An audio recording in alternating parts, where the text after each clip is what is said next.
रामू और श्यामू की कहानी। एक छोटा सा गांव था जहां की मिट्टी से दो किसानों का गहरा नाता था, रामू और श्यामू। दोनों ही सूरज उगने से पहले खेतों में पसीना बहाते थे, लेकिन नियति का खेल निराला था।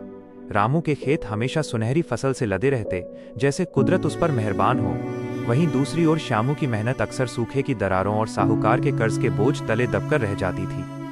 वो काली रात और टूटा हौसला।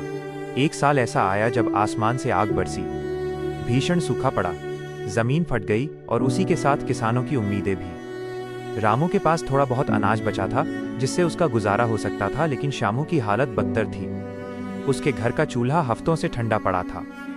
जब रामू ने श्यामू के घर से उसके भूखे बच्चों के रोने की आवाज सुनी तो उसका कलेजा कांप उठा।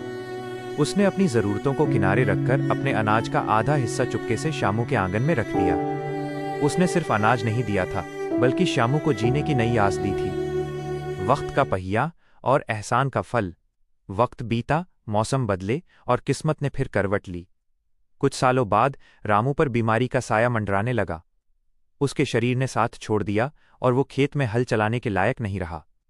घर में तंगी छाने लगी और रामू को लगा कि अब उसका अंत करीब है। लेकिन वो भूल गया था कि उसने सालों पहले इंसानियत का जो बीज बोया था, वो अब एक विशाल पेड़ बन चुका था। अब श्यामू के खेत लहलहा रहे थे। जैसे ही उसे रामू की हालत का पता चला, वो बिना एक पल गवाए दौड़ पड़ा। उसने रामू का हाथ थामकर कहा, तारांकन भाई, जब मेरे घर में अंधेरा था तब तुमने अपनी रोशनी मुझे दी थी।